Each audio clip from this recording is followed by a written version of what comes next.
নমস্কার, আমি স্নেহাশ্রী বলছি আর আপনারা এই মুহূর্তে দেখছেন বাস্তব নিউজ। দেখুন সেই এক্সক্লুসিভ খবর শুধুমাত্র বাস্তব নিউজের পর্দায়। একক প্রচেষ্টায় বিলুপ্তপ্রায় ধানের প্রজাতিকে রক্ষা করতে সিড ব্যাংক তৈরি করে 186 প্রজাতির ধানের চাষ। কথায় বলে যে রাধে শীত চুলো বাঁধে, আর সেই কাজ করে দেখালেও দক্ষিণ 24 পরগনা জেলার পাথর প্রতিমা ব্লকে দুর্বাচটি গ্রাম পঞ্চায়েতের প্রান্তিক চাষী সুধাংশু শেখর দে। হোমিওপ্যাথি গ্রামীণ চিকিৎসক সুন্দরবনে প্রত্যন্ত এলাকায় নিজের কয়েক বিঘা জমি রয়েছে, আর সেই জমির উপর নির্ভর করে গড়ে তুলেছেন বীজ ভাণ্ডার বা ধান সংরক্ষণ কেন্দ্র। এক কথায় বলা যায় বীজ ব্যাংক। এখানে রাজ্যের বিভিন্ন প্রান্ত থেকে সংগ্রহ করে আনা হয়েছে গ্রামীণ এলাকা থেকে হারিয়ে যাওয়া বিভিন্ন ধানের বীজ প্রায় 200 প্রজাতির। তার মধ্যে নিজের জায়গাতে কোনো রূপ সার ওষুধ না দিয়ে 186 প্রজাতির ধানের বীজতলা রোপণ করে জমিতে বিভিন্ন ধানের প্লাকার লাগিয়েছে, যার মাধ্যমে এলাকার মানুষ সার্টিফাই বীজের তুলনায় এই সমস্ত ধান চাষিদের কাছে কতটা মূল্যবান। আশ্চর্যের বিষয়, তৈরি হয়েছে বীজ গবেষণা কেন্দ্র, যেখানে গ্রামীণ গৃহবধূরা গবেষণার কাজে ব্যস্ত। ধান ছাড়াই, ধান বাছাই, ধানের প্রজাতি নির্বাচন, ধান বীজ সংরক্ষণ করে কলসির মধ্যে রাখা, রোদে দেওয়া, এমনকি বাড়ির বিভিন্ন ধান থেকে চাল তৈরি করে বিভিন্ন জৈব বাজার এবং কলকাতার সুফল বাংলায় বিক্রি করার কাজ চলছে। গবেষণা কেন্দ্রে সংরক্ষণ করা হয়েছে প্রায় 8 শতাধিক মাটির কলসিতে বিভিন্ন ধরনের ধানের প্রজাতি। এছাড়া সবজির বিভিন্ন বীজ দেয়ালি প্লাস্টিকের মধ্যে সংরক্ষণ করে রাখা হয়েছে বিভিন্ন ধান। কলসির গায়ে এবং প্লাস্টিকের গায়ে লেখা হয়েছে বিভিন্ন প্রজাতির ধানের নাম। আর সারা ভারতবর্ষে বিভিন্ন রাজ্য থেকে সংগ্রহ করা হয়েছে ধানগুলো। এই ধান আগামী দিনে চাষিদের বাড়ি বাড়ি পৌঁছে দেবার কাজ করছে এই মহিলারা। ইতিমধ্যেই সমস্ত চাষিদের মনে জায়গা করে নিয়েছে এই হোমিওপ্যাথি চিকিৎসক। এখন দেখা সুন্দরবনের প্রত্যন্ত এলাকায় কতটুকু মানুষের মনে জায়গা করতে পারে। আর আপনারা সেই ছবি সরাসরি দেখছেন শুধুমাত্র বাস্তব নিউজের পর্দায়। আমরা মূলত দেশি বীজগুলোকে সংরক্ষণ করছি, আর এলাকার মানুষের মাঝে প্রচার প্রসার ঘটাচ্ছি দেশি বীজগুলোকে নিয়ে। হচ্ছে দিদি গ্রাম বাংলায় সম্ভব হচ্ছে বলতে আমাদের এখানে তো প্রাকৃতিক বিপর্যয় খুব হয়। লবণাক্ত এলাকা, লবণ জল এলাকায় ঢুকে পড়ে, তারপরে ঝড় হলেও সেখানেও অনেক ক্ষয়ক্ষতি হয়ে যায়। সেখানে আমরা 2012 সাল থেকে আমরা এখানে সুধাংশুদা আছেন, সুধাংশুদার সঙ্গে থেকে বিভিন্ন জায়গা থেকে দেশি ভ্যারাইটির বীজগুলোকে নিয়ে আসা হয়েছিল। মূলত নিয়ে আসার কারণ ছিল যে আমাদের এখানে যে হাইব্রিড বীজগুলো নিয়ে আমাদের লবণাক্ত এলাকায় চাষ হয়, সেখানে প্রাকৃতিক দুর্যোগে খুব ক্ষয়ক্ষতি হয়ে যায়। যখন এলাকায় নোনা জল ঢুকে পড়ে বা আকাশের খুব ভারী বৃষ্টিতে এখানে হাইব্রিড বীজগুলো যারা মূলত বিশেষ করে ধান যারা চাষ করছেন, ধানগুলো ডুবে গেলে ধান গাছ পচে যায়, পুরো মাঠের পর মাঠ পড়ে থাকে, যেটা হচ্ছে আর কোনোভাবে চাষ করা সম্ভব হয় না। কারণ মানুষের হাতে এমন সময় প্রাকৃতিক দুর্যোগ আসে যে মানুষের হাতে তখন বীজ থাকে না। তো ওই সময়টা বীজ নষ্ট হয়ে গেলে সারা বছর একটা সিজন পুরো কৃষকের নষ্ট হয়ে যায়। তো সুধাংশুদা এইগুলো দেখে আমাদের এখানে এটা ছোট্ট সংগঠন, সেখানে একটা বীজ ভাণ্ডার আছে।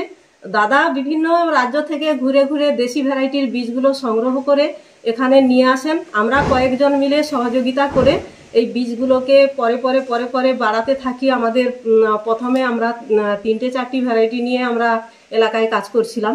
পরে 2012 সাল থেকে 24 সাল পর্যন্ত এসে আমরা প্রায় 172 রকমের ভ্যারাইটির বীজ ধান আমাদের কাছে আছে। তার সঙ্গে সঙ্গে আমরা এই মুহূর্তে আমাদের কাছে যেটা আছে সেটা হচ্ছে 272 রকমের ভ্যারাইটি আছে আমাদের কাছে। এলাকায় আমরা প্রায় 32-এর বাইরে ভ্যারাইটি আমরা এলাকার কৃষকের কাছে আমরা দিতে পেরেছি, যেটা ভালো ফলন হয় বা নোনা সহনশীল, খরা সহনশীল বা ঝড় বৃষ্টিতেও তারা খুব বেশি পড়ে যায় না। যেটা দেশি ভ্যারাইটির একটা গুণ থাকে যে গাছগুলো লম্বা হয়ে যায়, খুব সহজে ঝড়ে পড়ে যায়।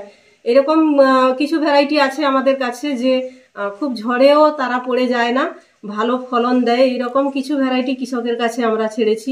তার সঙ্গে সঙ্গে সবজি ও শাকের কিছু ভ্যারাইটি আমাদের কাছে আছে, সেগুলো সম্পূর্ণ দেশি ভ্যারাইটি, সেটাও আমরা কৃষকের কাছে ছড়িয়ে দিয়েছি। বা অবহেলা করে যে ফসলগুলো এখন আমাদের কাছে নেই, অবহেলা করা হয়েছে, সে ফসলগুলো বিলুপ্ত হয়ে গেছে, সেগুলো কিছু ভ্যারাইটির ফসল আমরা সবজি কিছু নিয়ে এসে আমরা এলাকা কৃষকের কাছে আমরা দিয়েছি বা আমাদের কাছে বীজ ভান্ডারেও আমরা সংগ্রহ করে রেখেছি। আপনার পরিচয়? আমি সালেয়া বিবি, আমার বাড়ি দুর্গাচটি। কিন্তু একবার কত ধান চাষ করেছেন পরীক্ষা? আমরা করেছি 182 রকম আমরা চাষটা করেছি। এর আগে আরো অনেক প্রজাতি ছিল, বিভিন্ন বিপর্যয় নষ্ট হয়ে গেছে।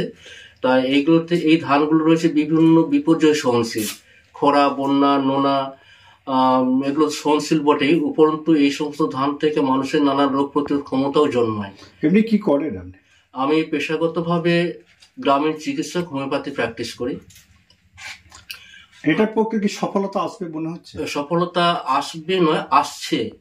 যখন শুরু করি শুরুতেই আমাদের অনেক সমস্যা ছিল, বিষয়টাকে সাধারণভাবে কেউ মেনে নিতে পারেনি যে এটা সম্ভব না, দেশি ধান চাষ করলে মানুষের ফসল ভালো পাবে না বা এটা সম্ভব না। কিন্তু 2-3 বছর চাষ করার ফলে যখন মানুষ দেখতে শিখলো যে না, এই ধানের ফলনটা খুবই ভালো, এটা ন্যাচারাল ভাবে চাষ হচ্ছে, যেখানে কোনো রাসায়নিক সার্ভিস কিছুই লাগছে না, এবং বিভিন্ন বিপর্যয়ের সঙ্গে লড়াই করে এই ধানগুলো কিন্তু খুব ভালো ফলন দিচ্ছে।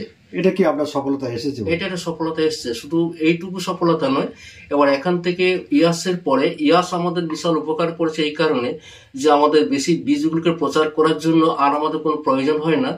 আমরা দেশি বীজের তলা তৈরি করে যখন আমরা কৃষকদের দিলাম, তারা যে উৎপাদিত যে ফসলটা তারা পেয়েছে, সরকারিভাবে ধানের বীজ যারা দেওয়া হয়েছিল সেই তুলনায় অনেক বেশি ফলন পেয়েছে আমাদের এই দেশি বীজ থেকে। আপনার নাম? আমার নাম সুধাংশু শেখর দে। মূলত এখানে কাজ হচ্ছে দেশি বীজ এবং দেশি ধান নিয়ে। এখানে 187 রকমের দেশি বীজের ধান আছে এবং নানান ধরনের সবজির বীজও এখানে পাওয়া যায়। এখানে কাজ হচ্ছে আমাদের এই দেশি বীজগুলোকে ভালো করে বাছাই, ঝাড়াই এগুলো করে প্যাকিং করার পরে সেগুলো আমাদের বাজারে পাঠানো। হ্যাঁ, আমাদের এই দেশি বীজগুলো চাষ করার ফলে এটা জৈব পদ্ধতিতে এগুলো চাষ করা যায় এবং বছরের পর বছর ধরে এগুলো চাষ করতে পারে, কোনো রাসায়নিক সার্ভিস ছাড়াও এগুলো চাষ করা যায়। কিন্তু উন্নত মানের যেমন হাইব্রিড, হাইলিং এগুলো চাষ করলে প্রচুর পরিমাণে রাসায়নিক সারের ব্যবহার করতে হয় এবং সেটা মাটির ক্ষতি ভীষণভাবে হয়। আপনার নাম? কাঞ্চন জানা, বাড়ি। আমাদের চ্যানেলটি যদি ভালো লেগে থাকে তবে লাইক, কমেন্ট, শেয়ার ও ফলো করতে অবশ্যই ভুলবেন না। ধন্যবাদ।